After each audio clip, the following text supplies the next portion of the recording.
The secret to black and white cookies is they are not made from cookie dough. It's cake batter that you bake in dollops as if it were cookies. And then the glaze is basically just Christmas cookie icing. You could use any yellow cake batter recipe you like, but the classic New York area black and whites I grew up eating tend to be much closer to pound cake, very heavy, very dense. In fact, I'm starting with my pound cake recipe. A cup of granulated sugar, 200 grams, a stick and a half of softened butter, 170 grams. I soften that in the microwave on very low power for just a few seconds, and I will cream that into the sugar until very fluffy. Oops, I forgot the other half a stick. I think it helps to do this kind of thing in the narrowest bowl that will suffice. A narrow bowl allows you to keep more of the mixture in contact with the beaters at any given time. It really takes a lot to get this as fluffy as it needs to be, which is why I probably would not bother doing this without a power tool of some kind. Got to get it to where it kind of looks like mayonnaise, something like that. If it's not fluffy, it will be kind of hard and crunchy once baked into cookie form, which is not what I'm after. I want dense yet soft. To that end, I will put in half a cup of sour cream, 120 grams. You could use any soft fermented milk situation. I usually use buttermilk for pound cake because it lightens it a bit, but for these cookies, I don't want light. I want heavy yet soft. Sour cream is great for that, so is Greek yogurt. And I've got the mixture looking mayonnaisey again, so time for eggs. 2 eggs, pretty standard for a pound cake of this scale. I'll mix in my other wet ingredients with these. Lots of New York bakeries traditionally use lemon juice or lemon extract here. I think that clashes with the chocolate icing, so I'm doing a big splash of vanilla and then a little splash of almond extract, which you could skip. Mix that up nice and smooth and fluffy, and then I'll start beating in about 2 cups of all-purpose flour, 240 grams, a little at a time so that it doesn't explode everywhere.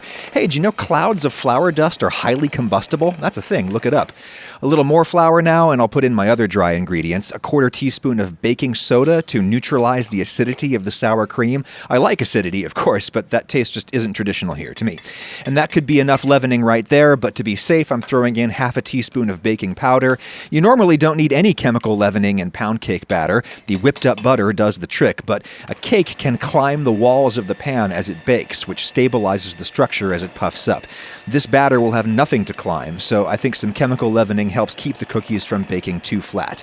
That's all mixed in, and I'll do the last bit of flour. You could put in even more flour. That'd probably get you taller cookies to a point, but you also got to remember that black and whites tend to dry a bit over the time it takes for the icing to set, and more flour means drier baked goods. That looks good to me. I'll give it a taste, the raw eggs being a minor health risk that I'm willing to take. You do you. Since I used salted butter, I only want a tiny pinch more. If I'd used unsalted butter, I'd probably start with half a teaspoon of the Morton kosher salt that I use for most things. That's done. The first of 2 baking sheets. Parchment paper really helps when it comes to peeling these off later, especially if you do big cookies. I'm scooping out like half a cup of batter for each cookie. The bakery I remember going to on Long Island made black and white cookies the size of dinner plates, or at least that's how I recall them. I was proportionally much smaller at the time. I'm spacing these really far apart because they're going to spread a ton. Drat, it looks like I'm going to get 7. I was shooting for 8. 1 is the only odd number allowed among baked goods. I would guess pro bakers pipe out this batter to get perfect rounds. Unless I'm working on a commercial scale, I usually think piping bags take more effort than they're worth. What I can do instead is wet my hands with water that will allow me to shape these into something more round without the batter sticking to me. I've seen people use the same water film trick to handle super sticky pizza doughs. It works real good. In the oven at like 350 Fahrenheit, 180 C, convection bake. If you don't have a convection fan, I'd go a little hotter. In my oven, I'm guessing those will take about 20 minutes. In the meantime, I can sit down and beg forgiveness for all the sugar I'm about to eat. Bless me, Fada, for it's been a couple of weeks since I've been skipping breakfast instead of starting my day right with Magic Spoon, the sponsor of this video. If, like me, you have a child's sweet tooth with a grown man's dietary struggles, consider Magic Spoon cereal. You get all the classic junk food cereal flavors, like this peanut butter box, but 0 grams of sugar, just 4 grams net carbs, and 14 grams of protein. The cereal is made of milk protein instead of grain, and it's sweetened with allulose, which is probably my favorite low-calorie sweetener. Use my link and code below to get Magic Spoon's best offer yet, 20% off your box of boxes. That offer ends on Cyber Monday. Hit my link and use code RAGUSIABF for Black Friday, RAGUSIABF, to get 20% off. Thank you, Magic Spoon. All right, here we are after like 18 minutes, looking pretty good. You shouldn't expect them to brown all the way on top. I'll pat this to feel if the inside is cooked. It's still a little squishy. I'll give that a few more minutes. Here we are after maybe 22. They should still look a little underbaked. If they're not, they're going to be dry by the time we actually eat them. Let those cool all the way down and solidify before peeling them off the paper, which shouldn't be too hard. There, the bottoms are the tops. The flat side is the one you ice. Speaking of which, you'll need a big pile of powdered sugar. I would guess 6 cups, like 700 grams at least. Might seem like a lot, but it's good to have extra. You don't want to run out of icing in the middle of the job. Corn syrup, you don't have to do this, but just a little corn syrup will make the icing shinier and softer. It's a different kind of sugar, so it interferes with crystallization. I'm just eyeballing a couple of tablespoons. I want the icing pretty firm when it's dried, but not shattering into shards when I bite through it. Now it's time to stir in just enough water or milk to dissolve this into a glaze, and it'll take way less than you think. I mean, what was that, like a quarter cup maybe? I'll stir that up, and yep, that was a little too much liquid. I want this very thick so I get a nice thick layer of glaze on top of the cookie, a little more sugar to compensate.